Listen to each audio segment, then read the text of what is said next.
The world's on fire. Our river's gone dry. The rich are getting richer. They've left us out here to die. Mass migration. We got no place to hide. Who's against us? Who's on our side?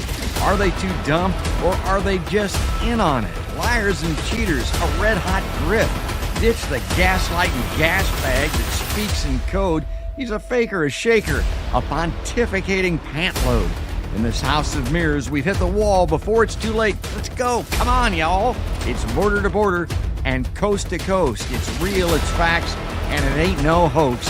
It's Podcast by George, and it's showtime, folks.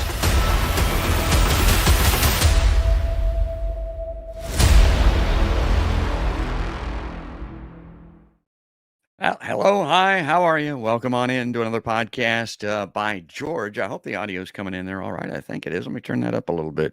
See if I can get that to come on a little better here at the start of the show. There we go.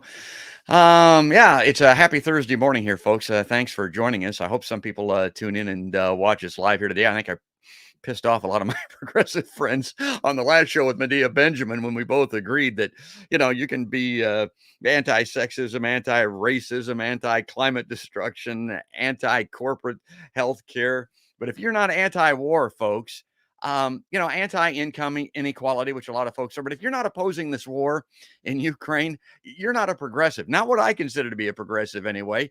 And I told Medea that I was going to talk about that more. I mean, you're in league with folks like Dick Cheney, for God's sake. I mean, you're a peer and a friend and a buddy of Ronald Reagan's. I mean, you're not a progressive. We've got to be opposed to this war. We've got to stop it. And you might notice here, I had somebody mention just recently, they could see that I broke out the winter merch. I've got the Henley on underneath the logo shirt here. Yeah, I guess. Well, thanks for noticing. But what that reminds me of, the reason I'm doing that is it's winter here, folks, in the heartland. There's another heartland on the other side of the globe, and it's in Ukraine. And those folks are, they're facing really unspeakable death and destruction and hardship as winter comes into this theater of war over there for the Ukrainians and for the Russians as well. But let me bring this up on screen because I want to get to our guest today. We're going to be talking about Ukraine, but we're also going to be talking about this guy that I called Injustice Powell. And that's how I promoted the show, because this is one of these things that I thought I knew all about. But until this guy wrote about it in Common Dreams, I was completely unaware of it. And it is really unbelievable. It's kind of an explanation, one of the explanations as to where we're at today. And joining us on the Podcast by George live line this morning is Brad Wolf.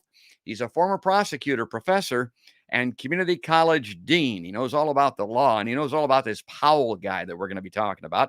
He's co-founder of Peace Action Network of Lancaster, PA, which partners with World Beyond War and Peace Action National. He's also an organizer of the upcoming Merchants of Death War Crimes Tribunal.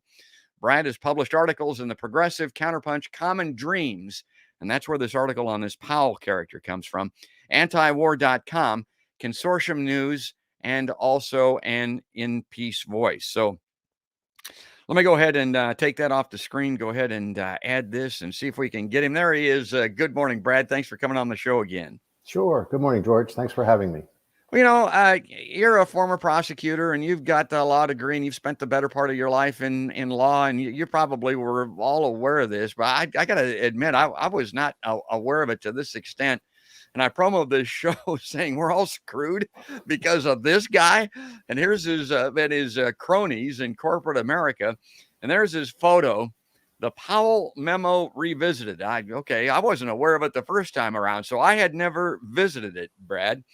And you said, thanks to Powell and his colleagues, the planet now faces multiple crises and perhaps extinction by way of corporate hand. I mean, look at that dude. He looks like, the high school principal that used to like to paddle boys in the back of his office. Justice, it seems, is hard to find. Thousands of grassroots organizations across the country seek justice for their concerns. In the U.S., over 13,785 nonprofits work for civil rights and social justice. Brad, I was unaware of the numbers here. Organizations focused on international justice, such as peace, refugees, and international aid, number 25,352, you write. and environmental groups number 27,402. Okay, so let's just talk about this first paragraph. There's lots of us. We don't seem to be holding forth, and this Powell guy's got something to do with that. How are you aware of these numbers? Where do they come from? I found those online at a source called, I think it's CAnon, and they keep track of all of these different nonprofit organizations. And when you go to them, you can see exactly how many there are domestically.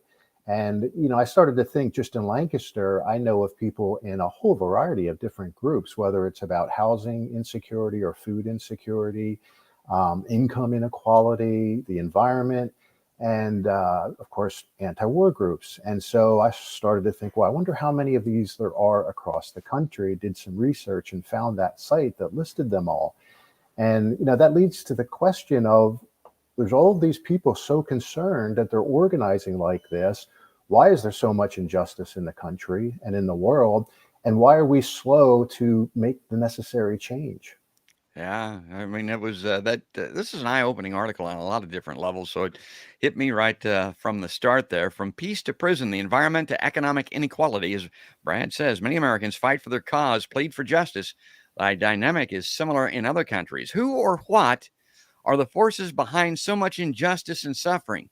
Is there a common culprit, a common thread, or threat, as the case might be? Okay, so here we're getting to it. That high school principal photo that I showed you, 1971. This Lewis Powell guy, Supreme Court Justice, he was soon to be placed on the court by Richard Nixon, was a high-powered corporate lawyer sitting on the boards of almost a dozen corporations when he penned the Powell memo. We're going to talk about that. I knew about this Powell being, in my book, a nut, a right-wing conservative and that type of thing. I had no idea about this memo, Brad. And I tell people on my show that want to, blame Trump or maybe even go back to George W. and that type of thing. I'm always saying, go back further. I cite Ronald Reagan for being responsible for a lot of the problems that we have. But you're saying go back a little bit farther and look at this guy, Lewis Powell. You really do. If you take a look at that, Lewis Powell was a corporate attorney representing big tobacco, and he was very upset by the democratic spirit of the 1960s. So a lot of people in the 60s were embracing their constitutional rights to make change. So they were able to end segregation in the South. They were able to stop an immoral war in Southeast Asia. They began the environmental movement, the equal rights movement, and then the consumer rights movement. Ralph Nader, really sort of spearheading that. And so American citizens were starting to say, we want governmental oversight of various things, and of concern to Powell was oversight of big business. He did not like that trend that Americans were embracing their democratic rights a little too seriously. So he started to write this memo, and he directed this memo to his friend, who was then director of the United States Chamber of Commerce. Okay, I'm going to continue through this article. I've highlighted some parts of it that were really important to me. But again, based on your knowledge of the law and the highest court in the land, people, I don't think really, they bitch about Congress, they bitch about the president mightily, but they don't understand the significance of the Supreme Court and the significance that this dude had when it comes to our society and the way we are today. Talk about the Supreme Court and why we got to look at this guy, and then maybe why we got to look at our current court, and maybe the die is cast to a certain extent, but get ready, as I say.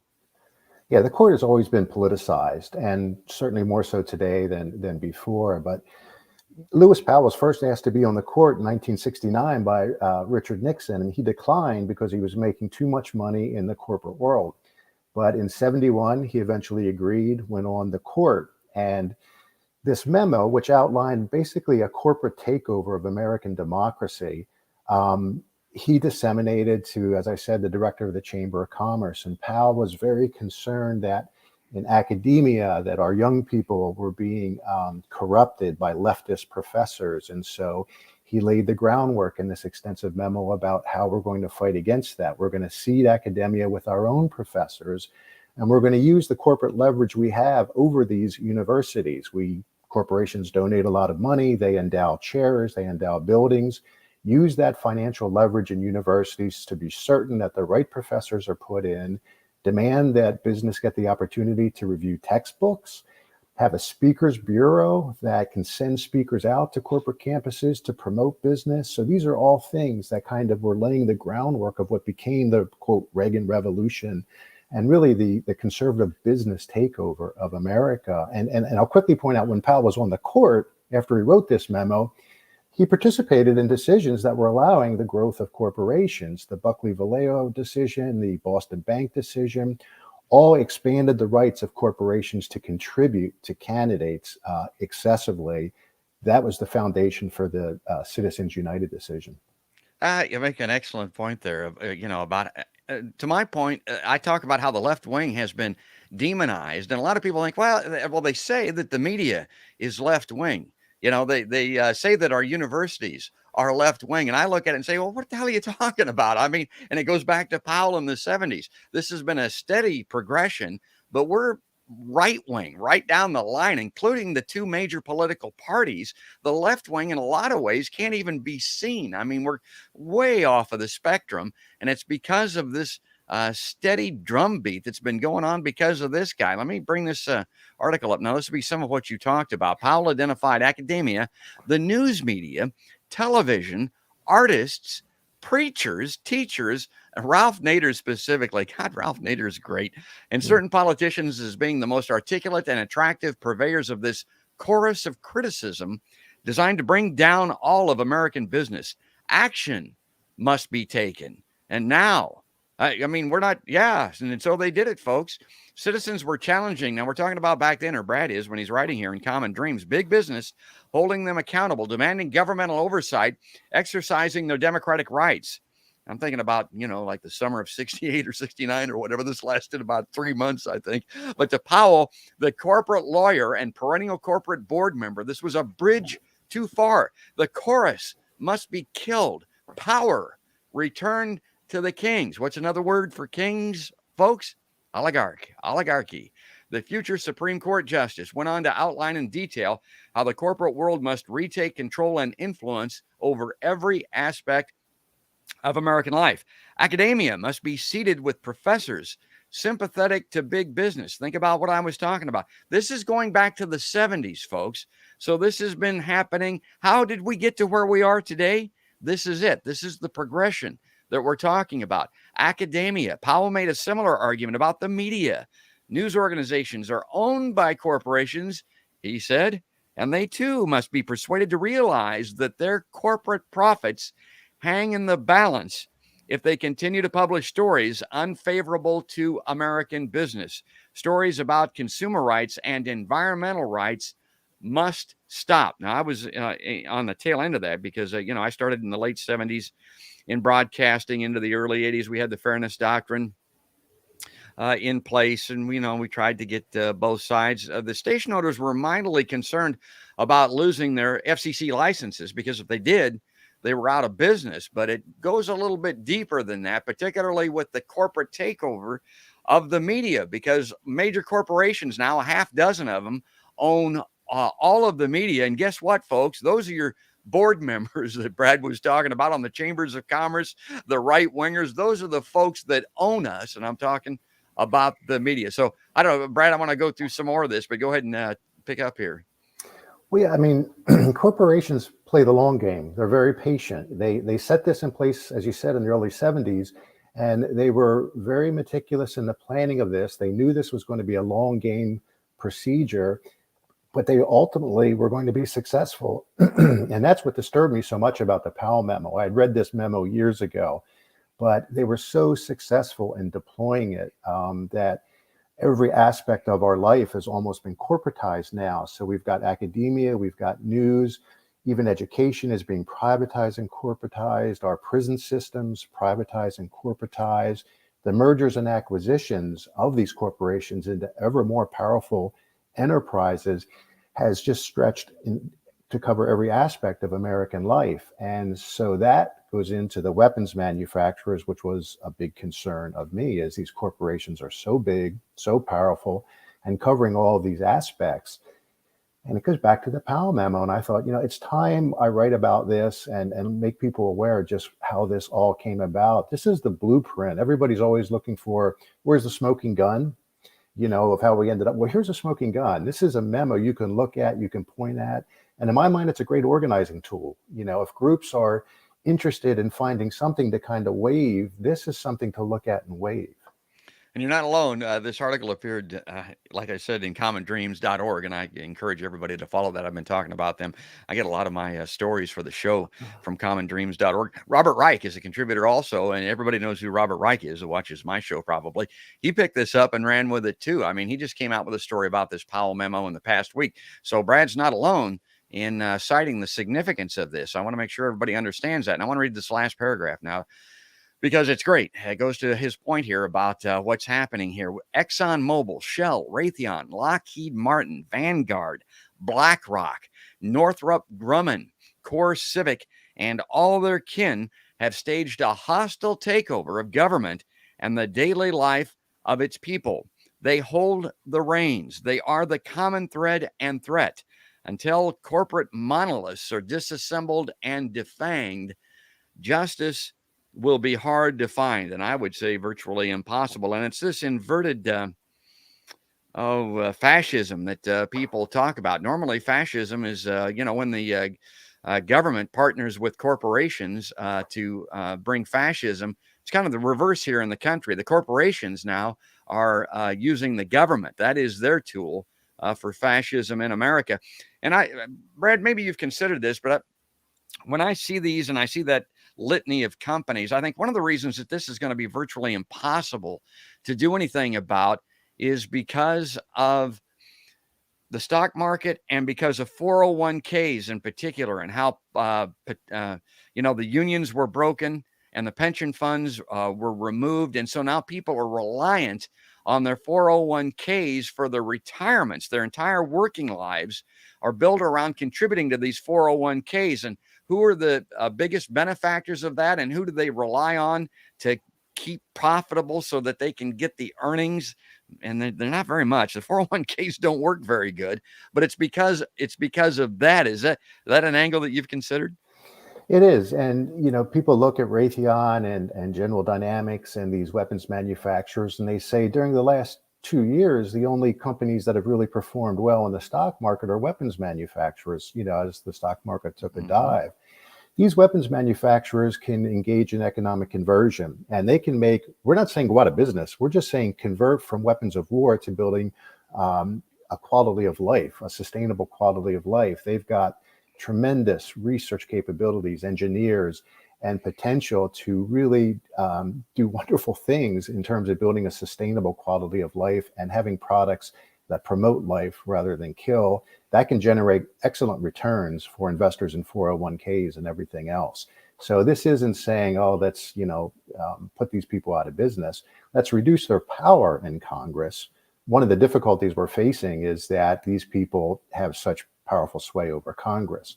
They've spent some $2.5 billion, weapons manufacturers, and lobbying over the last 20 years. So that money has gone directly into the campaign war chest of our elected officials. So we don't have that kind of money. And you have to ask yourselves, well, who are these elected officials responding to? It's the corporations, it's the weapons manufacturers. So we've got to crack that nut. It's the pimps of war, as Chris Hedges says. It's the merchants of death. As you say, we're going to be talking about your organization and your War Crimes Tribunal. I'm also struck by something that Chris Hedges pointed out very recently, and that is that the diversification of these companies geographically in the United States means now that every elected representative is beholding to them, not only for the money that funds them, but also for the jobs in their districts, in their home states, because they're everywhere. And you're finding that out from the War Crimes Tribunal. You just can't go, down in Washington, D.C. and get after these people. They're everywhere now. And I'm struck. I'm thinking of Senator Mark Kelly out there in Arizona, Gabby Gifford's husband. He got elected. I remember when he got elected, and I thought, oh, that's great. Gotta love Gabby Gifford. What a tragedy she endured. He got, but this dude, he's from the military. He's a former NASA guy. The first thing that he did, the first vote that he had when he hit the deck in Arizona was to approve more government spending and funding for some weapons development. I think it was a fighter jet or something like that in his home state of Arizona, because jobs, money, they've got to support that. They've got to appear to be patriotic, but they've got to do it for economic reasons too, or they don't get elected. And my God, what a horrible game we play. All right, And those, so yeah, go ahead. quickly, those corporations, they'll take the manufacturing of a plane, say the F-35, and they will stretch it out over 40 congressional districts, all across the country. Not because it's good economically for them, it's actually less productive for them. But they know if they put a little bit of manufacturing in all of these different states or congressional districts, they're going to guarantee votes for more money. So they're very strategic about the way they plant their offices and manufacturing.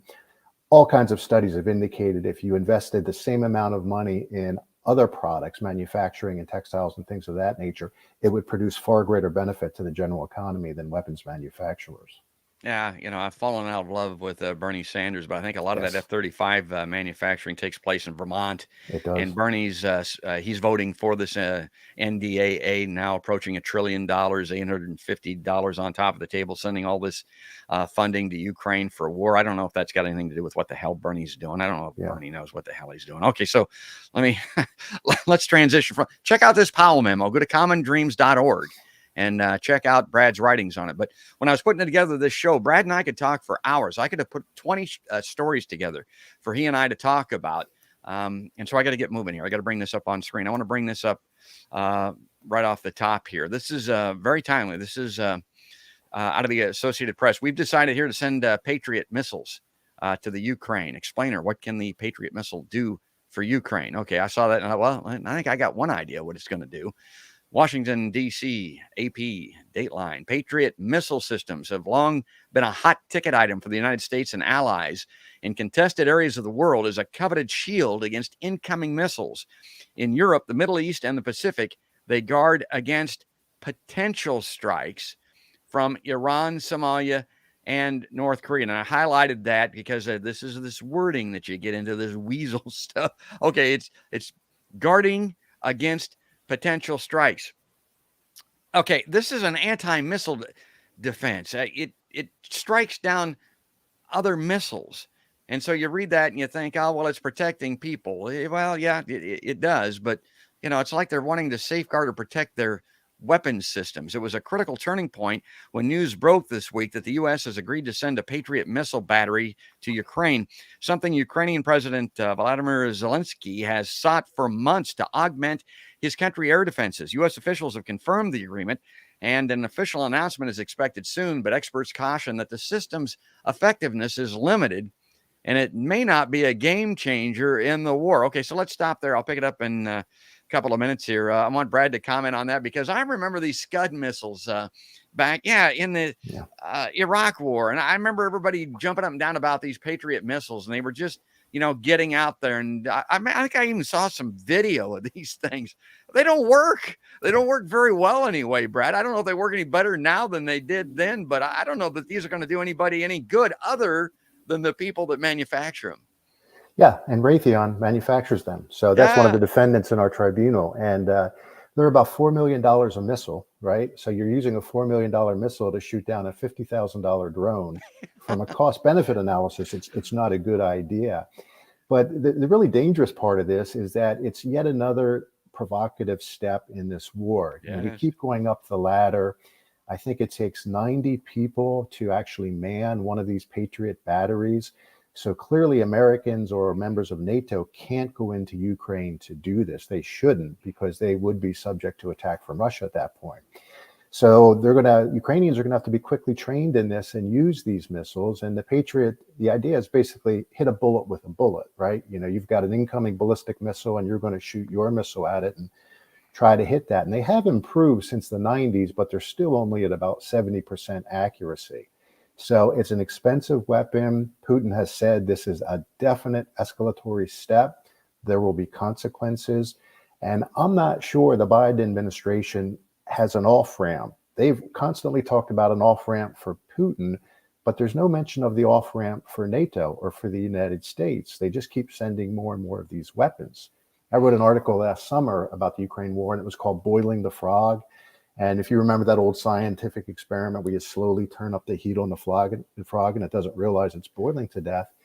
Well, that's what the Biden administration said they intended to do with Russia, is just keep increasing weapons and slowly boil Russia to death without it realizing it. Well, it's not working. Russia knows what's going on. And this is yet another escalatory step without an end game. There's no off-ramp here. Spin through the rest of this now. The Patriot system is one of the most widely operated and reliable and proven air missile defense systems out there, mostly because they're not reliable and proven. The theater ballistic missile defense capability could help defend Ukraine against Iranian-supplied ballistic missile. I don't get that. What are they talking about there, Brad? Okay, so the Iranians have these ballistic missiles, but they're not, and Iran is always a threat in the region, in that part of the globe or whatever. Russia's got its own ballistic missiles, right? What's this guy talking about, you know? Well, he may be talking about the Iranian-supplied drones that are coming in and being used to strike. I don't know if that's what he's referring to or not. But so the Patriot would be very good for shooting down a plane carrying a bomb. So Putin's, hinted at the idea of possibly using nuclear weapons. So a Patriot missile could attack an aircraft. Hitting an incoming ballistic missile is a little more difficult. That's Tom Kareko, this director of the Missile Defense Project at the Center for Strategic and International Studies, saying this. Over the years, Patriot systems and missiles have been continually modified. The current interceptor missile for the Patriot system, and this is Brad already mentioned this, $4 million per round. The launchers cost about $10 million each. CSIS reported in its July Missile Defense Report. July Missile Defense Report. At that price, it's not cost effective or optimal, obviously. Firing $1 million missile at $50,000 drones, a losing proposition, this guy said. Now, a Patriot battery can need as many as 90 troops to operate and maintain it. And for months, the U.S. was reluctant to provide the complex system because sending forces into Ukraine to operate it is a non-starter for the Biden administration. It has been anyway. But there were also concerns that deployment of the system would provoke Russia, or risk that a missile fired could end up hitting inside Russia, which could further escalate the conflict. Okay, two things there, Brad. I have read, I'm looking at some, left-wing media and that type of thing. And whenever you start talking about sending advisors into, God, that strikes me as being the Vietnam. All over again. There are people that are saying we have people on the ground in Ukraine. NATO does already. The United States has troops in there. Is that true, do you think? Well, from what I've read, CIA are on the ground in Ukraine, and they're helping Ukrainian troops. So whether NATO troops are there, I don't know. But at some point, that's going to happen, or Russia is going to just go over the border and strike NATO troops. And then we're in a situation of, does Article 5 get invoked or not? And that's why my concern is that these delivery of Patriot missiles is just yet another escalatory step without a real plan as to how this is going to end. We know Russia's not going to give up and surrender. They're not going to be defeated, just like we would not. I mean, that's not going to happen. So they're going to have to go back to the negotiating table and work out a deal. And why not do that sooner rather than later? Save lives. I read this morning that Russia's indicating they may be planning a major offensive in January or February. Now, that could be true, or it could be Ukraine just putting that out there as propaganda to try to be sure that the West doesn't relax in its aid to Ukraine and continues to stay vigilant and give them lots of weapons and money. So it's hard to read the truth on the ground in this war. Yeah, and it struck me now. I don't suppose the Patriot is a long-range missile or a system, but still, if these things go awry, and this thing is prone to it, I think. Let's say those strike someplace where they're not supposed to, and there are places like that in Russia. There are also places like this in Ukraine. I mean, you could have big international crises, and the missiles that Ukraine fired that landed in Poland are a precursor to that. I mean, they were calling, people together, and, there was some big time. Let me bring this up on screen here. I want to get out of this thing. Okay, so this is to Brad's point.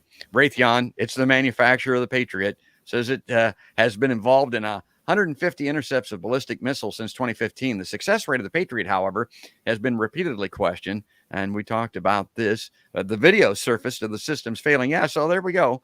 But beyond the Patriot's capabilities, its deployment is a big statement of support for Ukraine. There's a lot of symbolism here. Okay, I highlighted that, Brad, because, yeah, here's the symbolism that I'm getting from that. The United States is getting involved. We're jumping in. We're helping more and more. That's the symbolism that I think Russia is going to see, and that ain't good. And the other part about it is if you want to provide some support, if you want to help, there's a hell of a lot of other ways to do it, which we seem to be blind to. But the Merchants of Death War Crimes Tribunal is getting to. There are other things that could and should be done, but they ain't.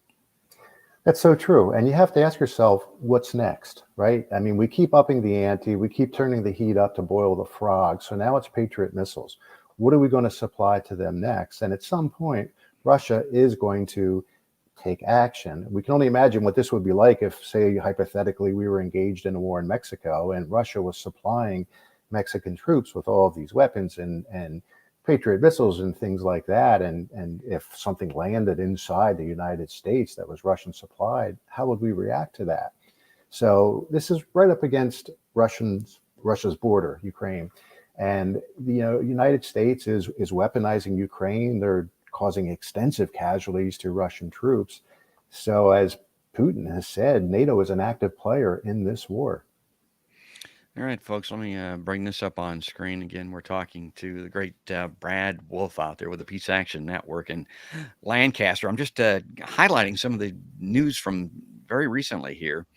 Donors vow aid support for the Ukraine war effort. Dozens of countries and international organizations threw their weight and more than €1 billion in aid pledges behind an urgent new push Tuesday of this week to keep Ukrainians powered, fed, warmed, and moving as winter approaches. I don't know what moving means exactly. I don't know if that would benefit troop movements. Again, that's probably how Russia is going to look at this. But I see this article and this type of thing. Yeah, this is all well and good, and we need to help those people. My God, yes. I mean, if they're able to do it, if they can do it, to provide this kind of assistance, the innocent civilians that always suffer the most, that always die the most, this is a great thing. But again, I kind of like shake my head and try to keep from pounding it on the table that there are these other ways that this help can be provided, Brad. There really are. And, negotiations work. We saw with the Brittany Grenier prison swap that those were extensive negotiations. They were very difficult, but they bore fruit. They work. So we can talk to each other and we can have results that are productive. And, this is terrible what's going on in Ukraine, people doing without, power and heat in the winter. And it doesn't have to be like this. We could have resolved this much earlier. And the longer it goes on, the harder it's going to be to resolve because the bitterness that sets in on both sides because of the losses becomes more intense. When I was talking to Colonel Lawrence Wilkerson recently on a Zoom call, he was talking about the media coverage of the Ukrainian war, and he said it is just awful the way it is being covered in the West. He said you really have to search far and wide to get an accurate reading of what is happening over there. And another thing he mentioned that was kind of interesting is that Ukraine and a lot of Western Europe, particularly Germany, is being, quote, deindustrialized by this war because they're losing power, they're losing energy, their manufacturing cannot continue the way it is. And so the United States is beginning to solicit private corporations to bring factories back to the United States rather than have them in Germany and say, you can be here, you can have your corporations and manufacturing here and not be, hit with the energy shortage there. So this is how we treat our allies. When they're engaged in this kind of difficulty, we're going in and suggesting that businesses be removed and be deindustrialized and brought to the United States.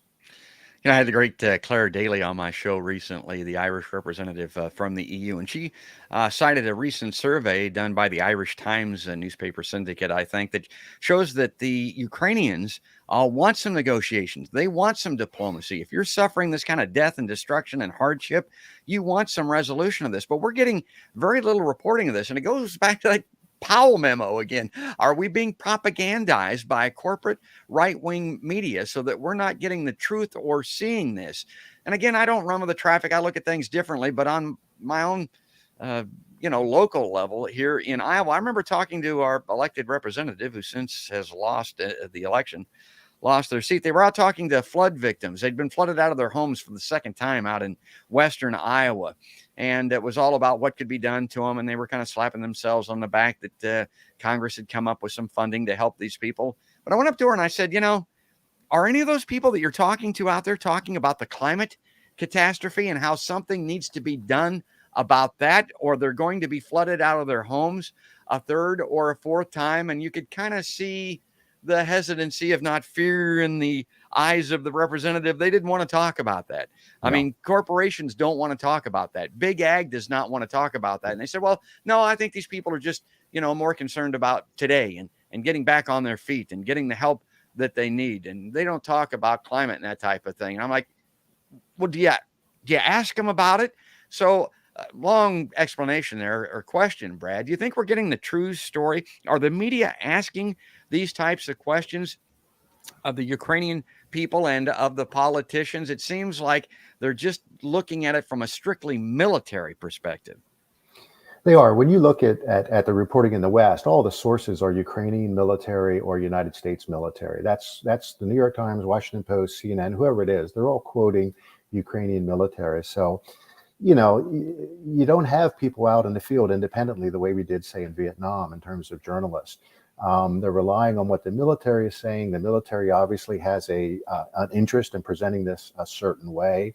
And also media benefits from war. War sells, it gets viewers, it sells papers, it gets subscribers and everything else. So they do tend to work hand in glove with the Pentagon, with military corporations. Everybody's benefiting here. And if you follow the money, you can see how this works. Your question about climate change and did they ask people about that? And the response was, well, they care about what's happening today. Well, what happened yesterday is what causes today. So some $20 trillion has been spent on the wars and terror from the United States over the last 20 years. That 20 trillion we could have completely decarbonized our energy grid with that money. We could have canceled all college debt. There could be college education free for everybody with that $20 trillion. A lot of good could have been done if we would have asked these questions and done something about it 20 years ago. So it's important to ask those questions. They're not being asked by media now. They're just covering. Colonel Wilkerson said in the interview, media wants red in the headlines. And I said, what do you mean by red? And he said, blood. So, that's a pretty stark reminder of what they seek. Yeah, Wilkerson's great. And he's on a long list of these people, including Milley. I don't think we've talked since then. I can't get people to understand the significance of that. Just 3-4 weeks ago, that guy was out there saying, let's have some diplomacy. Let's have some negotiations. This thing's going to go sideways. It's going to run out of control. And guess what? We're going to have to saddle up and go over there. And it is going to be something here in the United States that you're not maybe going to be able to do it. We don't have a military capable of intervening in that thing the way the military would like to. So what are you talking about? Conscripts. You're talking about young people having to go over there to fight and die. My God, let's put a hold on this thing. I got to bring this up on screen. I want to do this because I want, this is something Brad can comment on too. This is a friend of mine, Carol Hartman. Now people, when they look at, I'm going to bring my full screen up here. You look over here and you see this painting that of the Heartland here that I did, that Carol, I have on my show that Carol did. Okay, so bring this back on screen here so that we can show this again. I think I can bring it up there. Yeah, there it is. That's Carol's artwork. That's how she's seeing Ukraine right now. It's a beautiful country. It's a beautiful place. The loss of humanity, first and foremost. I mean, the killing. But just think of what's happening to the land, both in the destruction of the architecture, and the ecological, eco damage that's being done. Again, that's not getting near the coverage that it should. But what a great piece of artwork that is. And I think you've found a home for that, Brad. We have indeed. And thank you for putting me in touch with Carol. So I was able to connect with her and ask her if the Merchants of Death War Crimes Tribunal could use her artwork on our website. on T-shirts and promotional purposes, because we think it represents exactly what the tribunal is all about. This is what happens when merchants of death control the narrative, control Congress, control the power, control the purse strings of the United States. A beautiful country like Ukraine ends up looking like this, and Carol was able to capture that in a very stark way. It's a powerful painting. It really is. And when I first saw it, I thought that really belongs on our website. And if Carol will agree to let us use it, and she, very graciously did, I said, let's get it up there. And so it is now on our Merchants of Death website, merchantsofdeath.org. Yeah, I've got a picture of Carol. There she is. God ladies, I just love Carol Hartman at the easel doing her artwork. So, and I had that, that little thing you can see there. I don't know if people can see that, but go to carolhartman.biz and you can find all kinds of artwork. You can commission artwork. I mean, that's a great artist for you to support. Okay, so that takes us to our next story here. Let me get this up on screen. This is worldbeyondwar.org. This is something else that the Merchants of Death, the .org, the War Tribunal, this stuff's all interrelated, folks. And this is something that you're advancing. I don't think it's a reality yet, but talk about this, Brad. Yeah, so this is a project by Dr. John Rohr, who is a retired ER doc, and he is with Physicians for Social Responsibility. And I heard him speak last summer here in Pennsylvania. And his idea, he had just returned from Ukraine. He had been over there. And his idea is to create a peacekeeping contingent that would be deployed around the Zaporizhia nuclear power plant. And he got his idea because of the IAEA team that is inside the nuclear power plant. And he felt if these scientists, these nuclear engineers who know nothing about warfare and are unarmed can go inside a nuclear power plant in order to make it safe and try to be sure that it doesn't explode and have a meltdown, why can't a contingent that is trained in unarmed civilian protection be deployed around the perimeter of the plant in order to establish a combat-free zone? So his project is, let's get about 50 to 100 people, let's train them in unarmed civilian protection, let's deploy them around the outside, working with the IAE on the inside. So the project is gaining traction. I have no experience in unarmed civilian protection. I have never been in a war zone, but after hearing him speak, I signed up immediately. I volunteered to go, and I've been working with him ever since, with a team that includes Kathy Kelly and John Fairfield, and a number of other people. And John has had a meeting with a representative from the United Nations to see if we can gain access to that region, because it's, of course, under Russian control right now. And so we're working on that. We had our first training session yesterday in unarmed civilian protection. We've got 34 volunteers who have signed up and are committed. And so we had that training session yesterday. And then again, we're going to have a training session. I believe it's in January 3rd, I believe is the date. So what we want to do is have these people trained and be ready to be deployed as soon as possible if we get the okay from either the United Nations or from Russia or Ukraine. Man, I talk all the time about walking it and talking it. There's one thing to talk it, man. That's walking it big time. I got to commend you on your bravery. I mean, that takes major cojones. And I'll tell you why.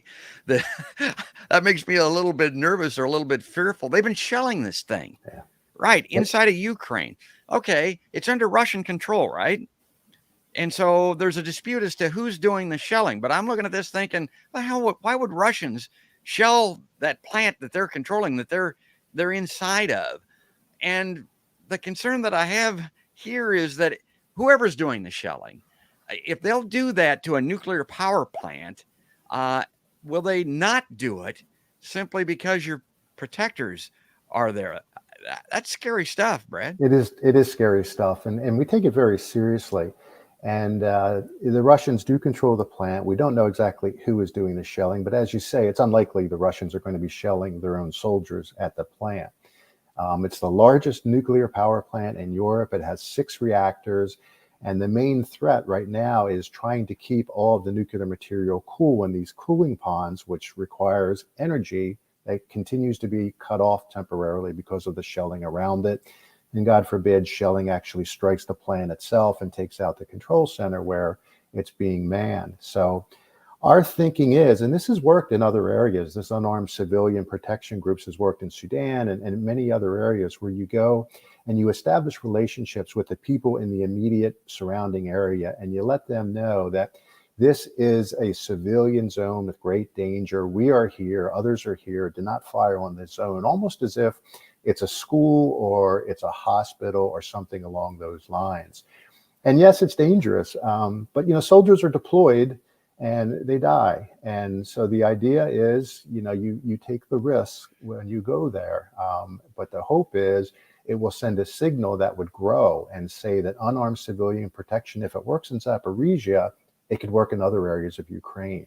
And it's a seed that Dr. Rohr hopes will grow and expand and demonstrate just how powerful that can be.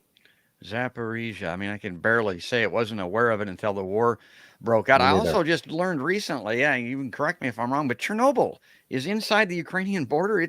I did not realize that.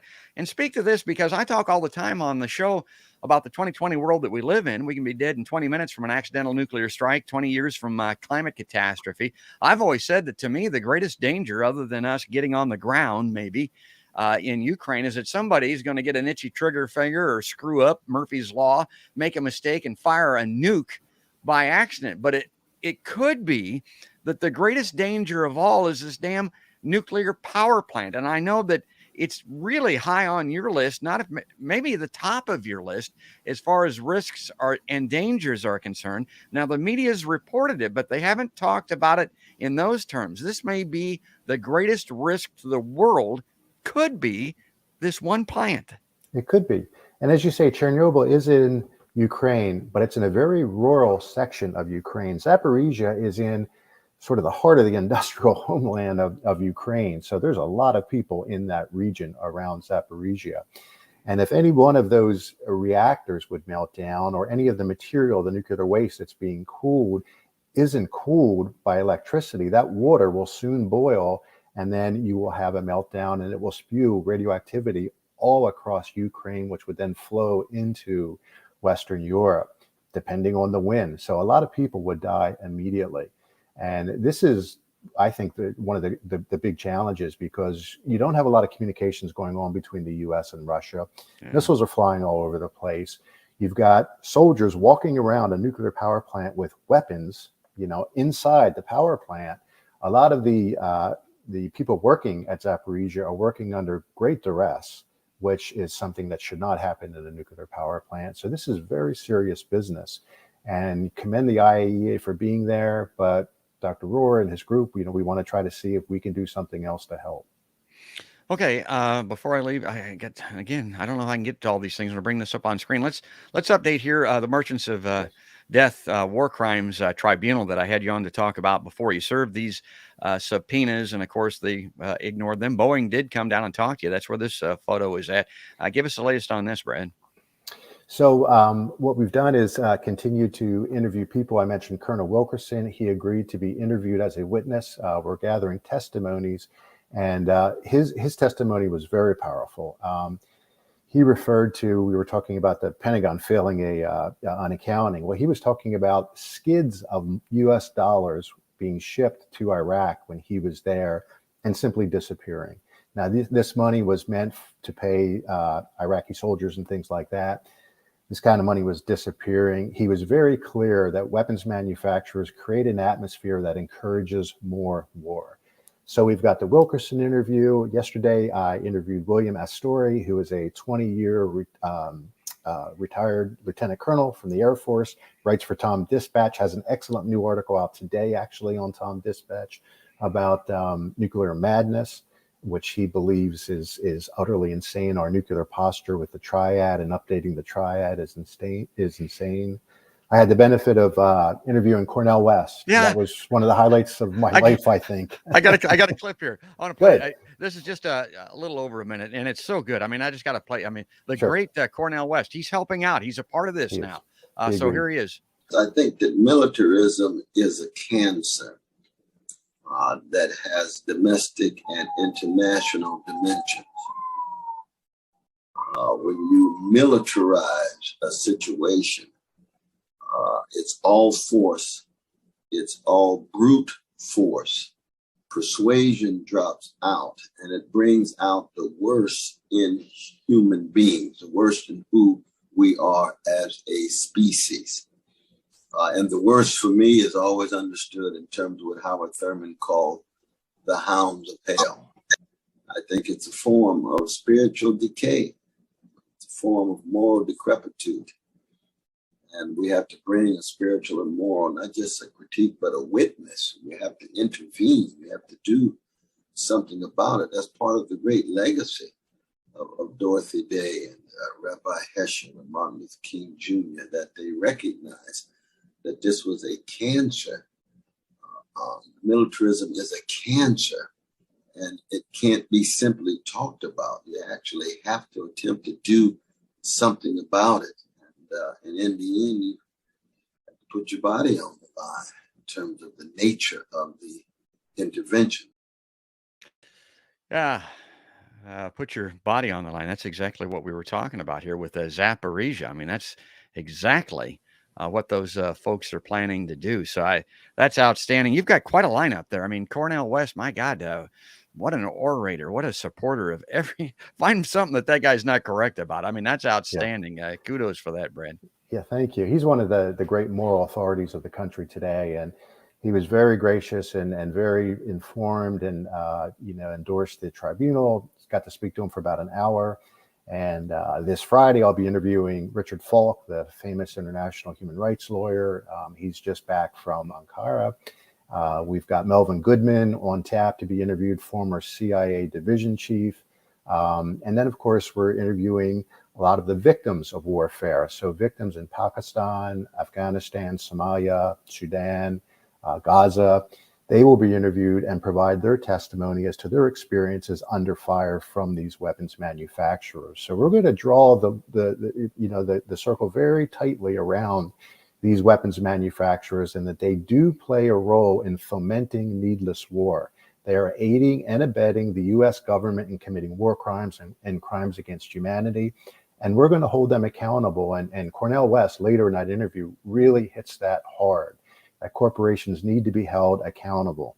He says, the criminal justice system is very big on holding people accountable for their crimes and their misdeeds and things like that. But when it comes to corporations, boy, they get a free pass. They walk free. They can crash the housing market and, the banking industry and everything else, but they're not held accountable. And so this tribunal is an effort to hold them accountable. And where did it start? Who's largely responsible for this? Let's go back to the beginning of the show. The guy that I call Injustice Powell. Yeah. You know what they call guys that do septic tank work, Brad? No. Yeah, I can imagine. They're honey dippers. That's what they call them. I mean, yeah, that's what that Powell guy is. That's what he and his cronies. That's what they're doing. That's the honey that those folks are dipping, the death and destruction. And you can get all this information, all these interviews, including that one with the great Cornel West. Go to merchantsofdeath.org. Well, we're getting close to running out of time here. Maybe one more. Let's bring this up real quick. I know this is something that you would love to talk about. This is in responsible statecraft. And this has to do with the fact, look at that helicopter dropping all this money. Last week, the Department of Defense revealed that it had failed its 5th consecutive audit. Jeez. I would not say that we flunked, said DOD Comptroller Mike McCord, although his office did note that the Pentagon only managed to account for 39% of its $3.5 trillion in assets. The process is important for us to do, and it's making us get better. It's not making us get better as fast as we want. My God, Brad.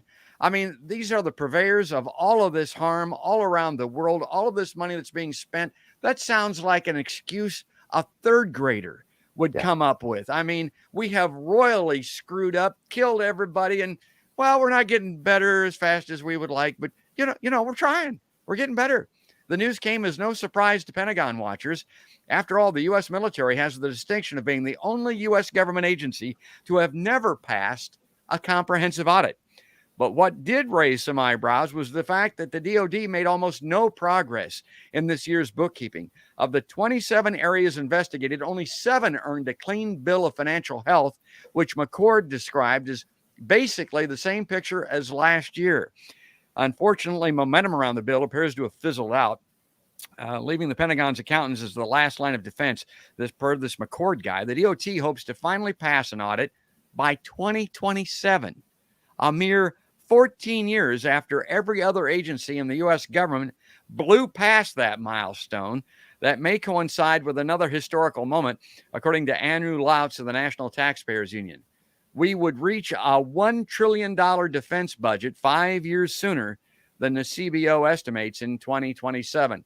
Lautz wrote, okay, I'm going to jump out of that right there and bring Brad back in here because, I talk all the time about what $1 trillion is. To get a visual on it, it's a stack of $1,000 bills if they printed them, which they don't, 67 miles high. Our current National Defense Authorization Act, the one just approved by the House for 2023, is $850 billion on the table, including all of the other scattered around money. It's probably $1 trillion. And man, it is scattered because the Defense Department, they can't account for it. And it indicates, the story does, kinda, that they're trying to. But Brad, I think this is an accident by design. Yeah, it's that's like the dog ate my homework excuse. That is really sad. And that graphic they showed of the helicopter dropping money out, that's our money. But make no mistake about it. That's those are our tax dollars that cannot be accounted for. And people go to prison for not being able to account for 60% of their revenue in a business. And that's what's happening with the Pentagon. And when the Joint Chiefs of Staff were asked about failing these audits, they simply said, there's so much money given to us, we can't account for it. We don't know where it goes. And, when you get $1 trillion a year, that is a difficult prospect of how to account for it. And it's also goes to the idea that the Pentagon is too big. It needs to be reduced. It's like a corporation. It needs to be disassembled so you can account for taxpayer money. These are hard-earned dollars that people make. And when you can't account for 60% of what you're getting, that's absurd. That's just ridiculous. Well, let's end specific to Ukraine here, because I can't cite that information without thinking about that report. I think it was in Time magazine that 30% is all they can account for the weaponry that they're sending into Ukraine. 70% of it's unaccounted for. And now we're getting reporting that it's showing up in places and in hands where you don't want it to show up. And that seems to always happen. It really does. And that black market for weapon sales is big and it's worrisome, and nobody is really reporting on this issue. If you've got 70% of the some $20 to $30 billion in military aid that we have sent to Ukraine unaccounted for, where could that be? Is that ending up in the Middle East? Is it ended up in African countries? And again, taxpayer dollars unaccounted for. But they're not just taxpayer dollars, or taxpayer dollars that are creating lethal weapons that kill, can be used against innocents anywhere. So that's a very serious situation. We would hope somebody in Congress would stand up and say, let's at least account for the weapons sent to Ukraine and be sure that they're actually getting there. We don't want it to be like the millions of dollars on skids that went to Iraq that Colonel Wilkerson, and it just disappears. Yeah, the great Matthew Ho is on my show all the time, and he talks about that. He was there. He handed out some of that money in Iraq, I think, maybe not in Afghanistan, maybe in Afghanistan too. But I mean, that was part of his responsibility. That is incredible. And I like to talk in terms of the humanity, but for whatever reason, sometimes people seem to care more about money than they do people. So why not? I mean, if it brings peace and stops the killing, why not talk about this money as well? Well, we are out of time. We're here at the coming up on the top of the hour, Brad. I want to turn it over to you just to kind of put a bow on this, wrap it up for us. I've had, the merchantsofdeath.org URL up on the screen. I've had your Twitter address. You can find the Merchants of Death War Crimes Tribunal on Twitter as well. Maybe tell people how to get in contact with you. Maybe somebody wants to help out with that situation at Zaporizhia in Ukraine. But close us out here. Yes. So if you're interested in the Zaporizhia project, go to World Beyond War, and you will find they are a partner on the Zaporizhia project. So if you're interested, go to worldbeyondwar.org. You can find the project there, and you can find out how to connect with us that way. Merchantsofdeath.org. If you're interested in participating, you can connect with us that way. If you have an anonymous tip that you would like to provide to us, you can do that as well. So there are a number of opportunities. I would emphasize, do not get discouraged. The Powell memo makes it seem like we are up against an insurmountable force. We are not. Unions are making a bit of a comeback here. There is a lot of people in the United States who are upset and are willing to engage these corporations and Congress to make a change. Ah, that's well said, and that's a great ending as always. Well, getting back, folks, because unfortunately, we're at war, and it's going to continue. And this is his life's work now, trying to put a halt to all of this. And God, he's great, folks. It's Brad Wolf. He's the co-founder of Peace Action Network out in Lancaster, PA. He partners with World Beyond War, Peace Action National. I want to encourage everybody to go to those places where his writings appear, including the Progressive, Counterpunch, Common Dreams, antiwar.com, Consortium News, and Peace Voice. Brad, as always, pal, thanks so much. We'll circle back here very shortly. Thanks for coming on this live line. Thank you, George. Really appreciate it. You have a good day. Yeah, and folks, if you like podcasts by George, if you like seeing people like Brad Wolf, if you like hearing this perspective, which is clearly being suppressed and has been now for decades, as we pointed out with this Powell memo, which we started off talking about, go to podcastbygeorge.com. You'll see guests like Brad all the time. You'll see this perspective that we need if we're going to thrive and survive. You can pick a platform, Facebook or YouTube, if you want to see these live streams and video, or you can pick an audio platform like, iTunes, Deezer, the iHeartRadio app, all kinds of places like that, Amazon Audio even, where you can listen to the podcast by George live lines. But that's going to do it. That's going to wrap it up. That's all there is. And there ain't no more. That's another podcast by George.